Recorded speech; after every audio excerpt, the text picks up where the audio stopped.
Talks began with a statement, very encouraging statement, Secretary of State Rubio. I was honored to sit around a negotiating table with His Excellency Michelle Issa, United States Ambassador to Lebanon, and to Her Excellency Nada Hamadi, the Lebanese Ambassador to Washington. We discovered today that we're on the same side of the equation. That's the most positive thing we could have come away with. We are both united in liberating Lebanon from an occupation power dominated by Iran called Hezbollah. Lebanon is under their occupation, and we are suffering from their constant barrages of missiles and terror attacks trying to cross our border.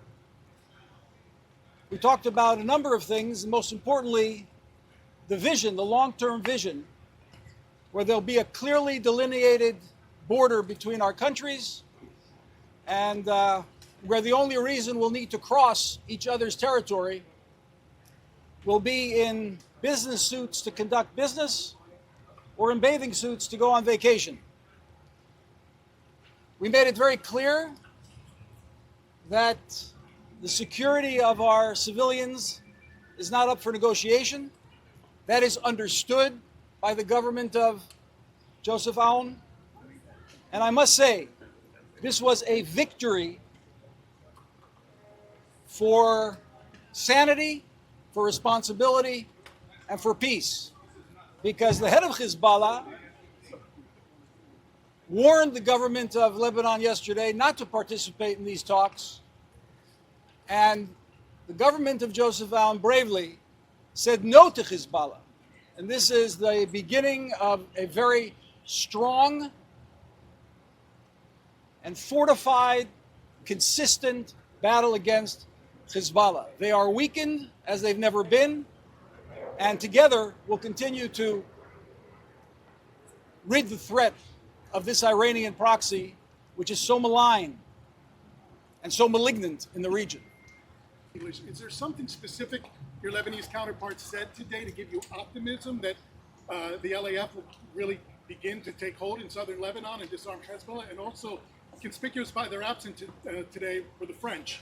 Did Israel make a concerted, active effort to keep the French away from these negotiations?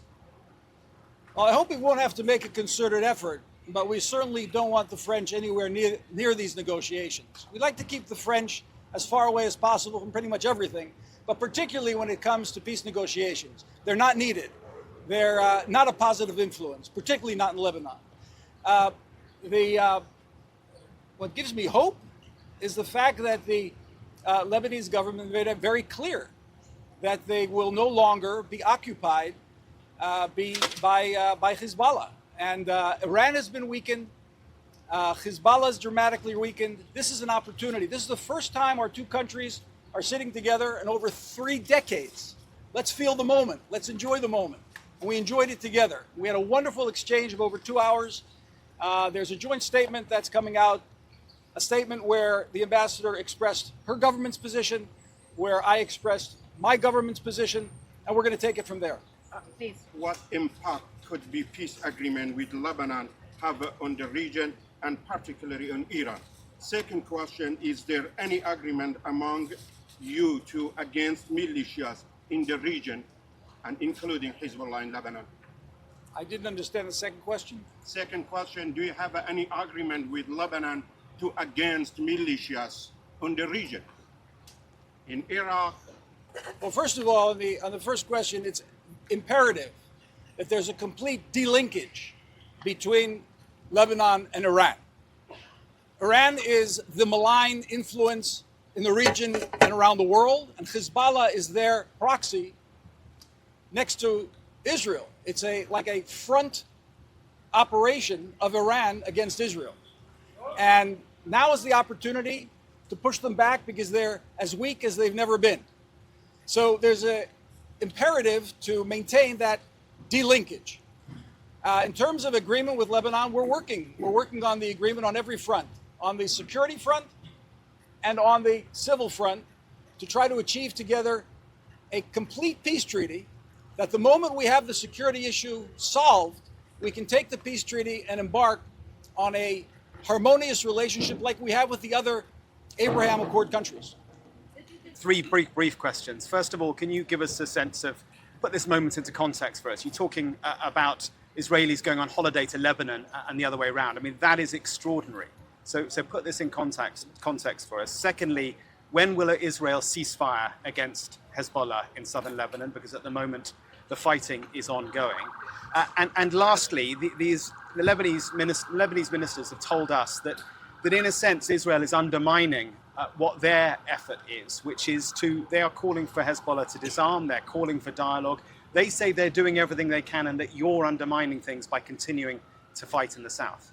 There may be some ministers that say some things for the publicity purposes, but the Lebanese know very well that they would not have been able to move into a new era of peace were it not for the fact that we've degraded Hezbollah. There would be nothing to talk about if it wasn't for the fact that, Hassan Nasrallah, for example, who talked about Israel being nothing more than a spider web, is now living among the spiders. We've degraded Hezbollah, which has enabled Lebanon and the government of Joseph Aoun to take bold steps into direct negotiations with Israel. And that's the context. That's the change that President Trump and Prime Minister Netanyahu have brought across the region. With the degrading of Iran, this malign and malignant entity that's trying to destabilize the entire region, there is now the opportunity to degrade its proxies as well, to move them out of their horrific occupation of another country, and to move into an era where Lebanese and Israelis can live side by side in peace. And yes, vacation in each other's countries. It's not a pipe dream. It's a reality that can really happen in our lifetime. But when will you stop? When will you cease fire? When will you stop fighting in Lebanon? When will you stop firing missiles at the Lebanese civilian infrastructure? I guess that's their question. I want to push back on your question. Okay. Israelis don't wake up in the morning and look to fire missiles across the border.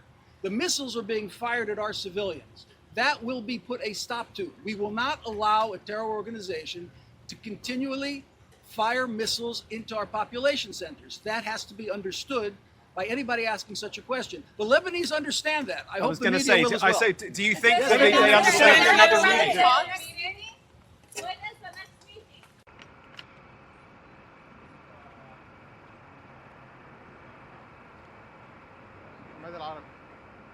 Jelajahi cara baru mendapatkan informasi. Download MetroTV Extend sekarang.